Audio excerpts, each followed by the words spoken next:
நம்முடைய பத்திரிகை நண்பர்களுக்கு எங்களுடைய வணக்கத்தை தெரிவித்துக் கொள்கின்றோம். சகோதர சகோதரிகள், நீண்ட நேரமாக வெயில்ல காத்திருக்கிறீங்க. தாமதமாக வந்ததுக்கு மன்னிப்பு கேட்டுக்கிறோம். ஆரம்பத்த ரோட் ஷோ பகுதியிலிருந்து பார்த்துக்கிட்டே வர்றோம். இன்று நம்முடைய பாரத பிரதமர், உலகம் போற்றக்கூடிய உத்தம தலைவர் மோடி ஐயா நம்முடைய கோவை நகருக்கு வர்றாங்க. சரியாக நம்முடைய சொந்தங்கள் எல்லாம், கோவை மாநகர மக்கள், நம்முடைய சொந்தங்கள், கட்சி சகோதர சகோதரிகள் எல்லோருமே பாதுகாப்பு காரணங்களுக்காக 4 மணிக்கே நீங்கள் வந்துவிட வேண்டும் என்கிற அன்பான வேண்டுகோளை உங்களுக்கு வைக்கிறோம். பிரதமர் அவருடைய இந்த ரோட் ஷோ சாலை மார்க்கமாக மக்கள் தரிசன யாத்திரை, நம்முடைய பாரதிய ஜனதா கட்சி இதை மக்கள் தரிசன யாத்திரையாக ஏற்பாடு செய்திருக்கின்றோம். மக்களை பார்த்து மக்களுடைய அன்பை பெறுவதற்காக மோடி ஐயா வந்திருக்கிறாங்க. ஏறக்குறைய 3 கிலோமீட்டர் இந்த மக்கள் தரிசன யாத்திரை 3 கிலோமீட்டர் இருக்கும். பிரம்மாண்டமாக ஒரு மிகப்பெரிய ஏற்பாடுகள் இங்கே நடந்து கொண்டிருக்கிறது. பொதுமக்கள் எல்லோரும் உற்சாகத்தோடு இப்பவே சாலையில வந்து வர ஆரம்பிச்சிட்டாங்க. அதனால் நம்முடைய மோடி ஐயா அவர்களுக்கு கோயம்புத்தூர் மக்களுடைய அன்பு, ஆதரவு, அரவணைப்பு எல்லாம் கிடைக்க போகுது. ஒரு மிகப்பெரிய வெற்றி. 2024 பாராளுமன்ற தேர்தலில் 400 சீட்டுகளை தாண்டி மோடி ஐயா 3வது முறையாக வருவதற்கு நிச்சயமாக தமிழகம், கோவை உள்ளிட்ட எல்லா பகுதிகளும் துணை நிற்க போகுது. இன்னைக்கு சரித்திரம் வாய்ந்த மக்கள் தரிசன யாத்திரையும் கூட நிச்சயமாக மோடி ஐயா அவருக்கு ஒரு பெரிய ஒரு பலத்தை கொடுக்கும் என்கிற நம்பிக்கை இருக்கு. இங்க வந்திருக்கக்கூடிய எல்லா மீடியா நண்பர்களுக்கும் நன்றியை தெரிவிச்சுக்கிறோம். பொதுமக்களுக்கு மற்றும் ஒரு முறை வேண்டுகோள் வைக்கின்றோம். 4 மணிக்கு நீங்கள் எல்லாம் இந்த சாலைக்கு வந்துருங்க. ஆரம்ப பகுதியிலிருந்து கிட்டத்தட்ட ஏறக்குறைய 3 கிலோமீட்டர் பாதுகாப்பு காரணங்களுக்காக 4 மணியிலிருந்தே நீங்க வந்து இங்க இருக்க ஆரம்பிச்சிடணும். ஏன்னா அவங்க ரோடெல்லாம் க்ளோஸ் பண்ண ஆரம்பிச்சிருவாங்க. சரியாக 5 மணிக்கு ரோட் ஷோ ஆரம்பிச்சிடும். அதனால டிராபிக் எல்லாம் இருக்கும். அதை பார்த்து முன்னாடியே வர முடிஞ்சவங்களும் வந்துருங்க. கடைசி வரைக்கும் தாமதம் செய்யாதீங்க. ஏன்னா டிராபிக் ரெஸ்ட்ரிக்ஷன் இருக்கும், பாதுகாப்பு காரணங்கள் இருக்கும். அதனால உங்களை தடுப்பதற்கான வேலைகளும் கூட இருக்கு. அதனால ரிஸ்க் எடுக்காம நீங்க 4 மணிக்கெல்லாம் அசம்பிள் ஆகி இருக்க வேண்டும் என்கிற வேண்டுகோளையும் உங்களுக்கு பொதுக்கூட்டங்களை தாண்டி முதல் முறையாக இந்த ரோட் எந்த அளவுக்கு மக்களுக்கு கவரக்கூடிய வகையில் தமிழகத்தை பொறுத்தவரை இதற்கு முன்பு பிரதமர் அவர்கள் சாலை மார்க்கமாக சென்னைக்கு ஒரு 2-3 முறை கடந்த ஆண்டு அரசு பயணத்துக்கு வந்த பொழுது, அரசு பயணமாக வந்த பொழுது சாலையில நம்முடைய சொந்தங்கள், சென்னை மக்கள் எல்லாம் பிரதமருக்கு உற்சாகமாக வரவேற்பு கொடுத்தாங்க. ஆனா ரோட் ஷோ அப்படிங்கிறது இதுதான் முதல் முறை. ரோட் ஷோவாக இது முதல் முறை. இது மக்கள் தரிசன யாத்திரை. அதாவது மக்களை தரிசனம் செய்வதற்காக, மக்களுடைய அன்பை பெறுவதற்காக மோடி அவங்க வர்றாங்க. அதுவும் கோயம்புத்தூர்ல முதல் முறையாக கோயம்புத்தூர்ல இது போன்ற ஒரு சிறப்பான ஒரு நிகழ்வு நடக்குது. ஆனால் நாங்களும் உங்களை போன்று பார்த்து கொண்டிருக்கின்றோம். இது சரித்திர யாத்திரையாக இருக்கும் என்கின்ற முழு நம்பிக்கை. அக்கா அவங்க இன்னைக்கு பத்திரிகை செய்தி தான் நாங்க பார்த்தோம். இந்த மாதிரி நம்முடைய மேதக ஆளுநர் அவர்கள், முன்னாள் நம்முடைய மாநில தலைவர் தமிழிசை அக்கா அவர்கள் இன்று ராஜனா கடிதம் அனுப்பி இருப்பதாக பத்திரிகையில செய்தி போட்டிருக்கீங்க. அதிகாரப்பூர்வமாக பாரதிய ஜனதா கட்சி இன்னைக்கு நாங்க கருத்து சொல்ல விரும்பலீங்கன்னா இன்னும் 1-2 நாட்கள்ல நாங்க எல்லாம் பேசுறோம். பேட்டி எடுறதுக்கு வாய்ப்பு இருக்குங்களா இந்த வரப்போற எலெக்ஷன்ல? ஆனா எல்லாமே கட்சியினுடைய முடிவுங்கண்ணா. பாராளுமன்ற போர்டு முதல்ல வந்து பத்திரிகையில செய்தி போட்டிருக்கீங்க. தமிழிசை அக்கா அதிகாரப்பூர்வமா சொல்லணும். அதன் பிறகு அதிகாரப்பூர்வமாக குடியரசுத் தலைவர் அவங்க ஏத்துக்கணும். நிறைய ப்ராசஸ் இருக்குங்கன்னா அதனால கட்சியில இன்னைக்கு நாங்க சொன்னோம்னா அது தவறா போயிடும். ஏன்னா அது அரசு சம்பந்தப்பட்ட ஒரு விஷயம். அதனால் தமிழிசை அக்கா அவர்கள் என்ன சொல்றாங்க, உண்மையாலும் என்ன நடந்திருக்கு, குடியரசுத் தலைவர் அவர்களுடைய முடிவு என்ன, இதெல்லாம் பார்த்த பிறகு நம்முடைய கட்சி முடிவெடுக்கும். கட்சியில் உங்களுக்கு தெரியும், நம்முடைய கட்சியை பொறுத்தவரை parliamentary board, CEC, central election committee அவர்கள் எடுக்கக்கூடிய முடிவு. அதனால் பொறுத்திருங்கள். முடிவெடுத்த பிறகு நிச்சயமாக பத்திரிகை நண்பர்களுக்கு தெரிவிக்கிறோம். பிரைம் மினிஸ்டர் வரக்கூடிய நிகழ்ச்சிக்கு அரசு சார்பாக இடையூறு ஏற்படுத்தப்படுதா? இடையூறு ஏற்படுத்திருக்காங்க. எந்த மாற்று கருத்து இல்லையாங்கன்னா, அதாவது பாருங்க, இந்தியா முழுவதும் பிரதமர் அவங்க ரோட் ஷோ போறாங்க. 2 தினத்துக்கு முன்பு ஹைதராபாத் மல்காஜ்கிரியில் ரோட் ஷோ இருந்தாங்க. வானதி அக்கா அகில இந்தியா முழுவதுமே மகளிர் அணி சார்பா ரோட் ஷோ எல்லா இடத்துலயும் கொடுக்குறாங்க. சமீபத்துல சந்தீஷ் காலனில கூட நம்ம பார்த்தோம். ஆனா தமிழகத்துல மட்டுமே அது மறுக்கிறது எந்த விதத்துல நியாயங்கண்ணா? அதனால்தான் உயர்நீதிமன்றம் நீங்க பாத்தீங்கன்னா மிக விரைவாக 6 மணி நேரத்தில் நமக்கு வந்து தீர்ப்பு கொடுத்து ரோட் ஷோ நடத்தப்பட வேண்டும்னு கண்டிஷன் போட்டிருக்காங்க. கண்டிஷனுக்குலாம் நம்ம ஒத்துருக்கோம். கண்டிஷன் எப்பவுமே இருக்கிற கண்டிஷன் தான்.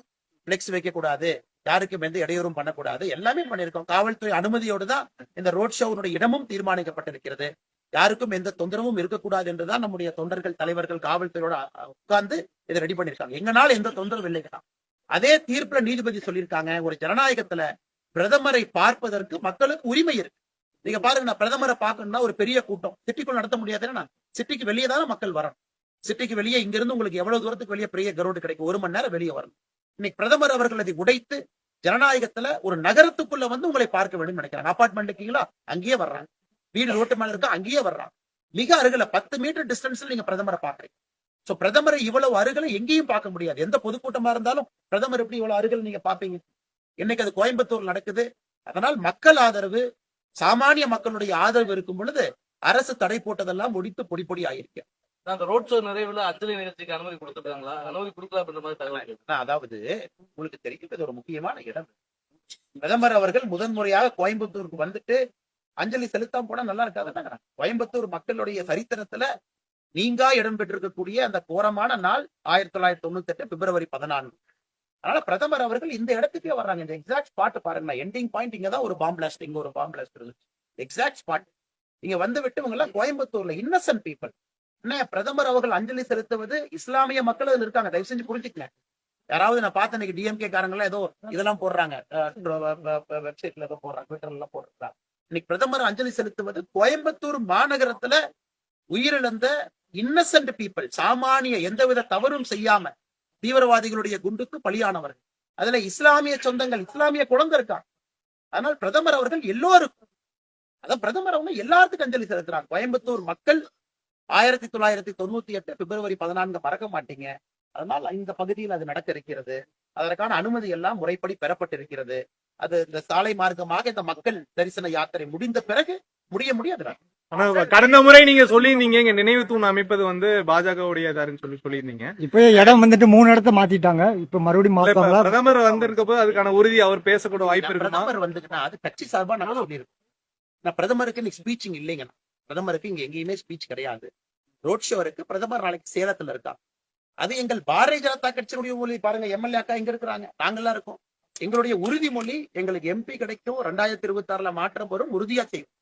பிரதமர் அவர்கள் கட்சியினுடைய கோரிக்கை, பொதுமக்கள் கோரிக்கை ஏற்றுக்கொண்டு இந்த கோரமான வெடிவிபத்துல இறந்த எல்லோருக்கும் அஞ்சலி செலுத்துறாங்க. அது இங்க நடக்கிறது. அதே மாதிரி கோவை தொகுதிக்கு மட்டும் 2வது முறையாக பிரதமர் வராரு. கடந்த முறை பல்லடம் வந்தாரு. இப்ப இங்க கோவைக்கு வரும்போது இங்க கோவையில் இருக்கக்கூடிய வேட்பாளர் முக்கியமான அந்த வேட்பாளர் முக்கியத்துவம் கொடுக்கறதுக்காக பிரதமர் வருகை இருப்பதாகவும் அந்த வேட்பாளர் நீங்க தான் அப்படிங்கிற மாதிரி ஒரு பேச்சு இருக்கு. இப்படி திருப்பாரு.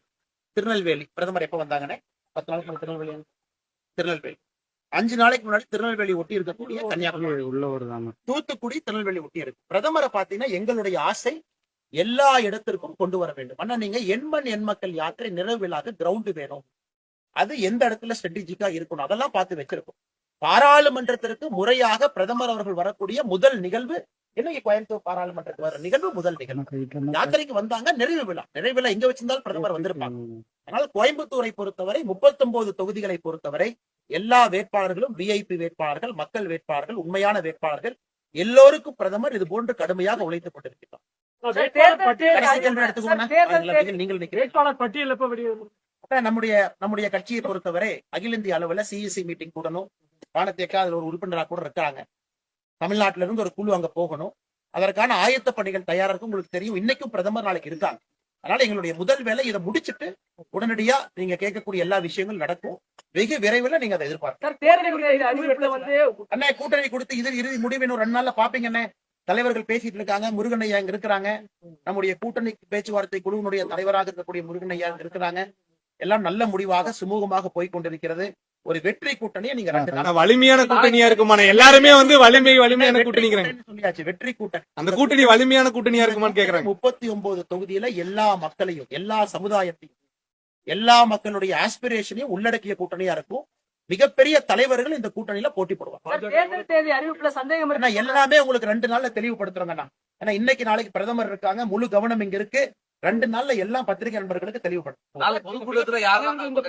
பொதுக்கூட்டத்தில் நாளைக்கு சேலத்துல பாப்பீங்கண்ணே, எல்லா தலைவர்கள் வருவாங்க. சேலம் மட்டுமல்ல, அது முடிந்த பிறகு மறுபடியும் பிரதமர் வரப்போறாங்க. அதனால நீங்க ஐயோ பிரதமர் சேலம் முடிஞ்சிருச்சுன்னு, நம்ம பிரதமர் வந்து வேறு ஒரு அரசியல் தலைவர் போற இல்லன்னு எல்லா தொகுதிக்கும் வர வேண்டும் என்று முடிந்த அளவு நேரம் கொடுக்குறாங்க. அந்த முக்கிய புள்ளிகள் இடையே சொல்லியிருந்தீங்க.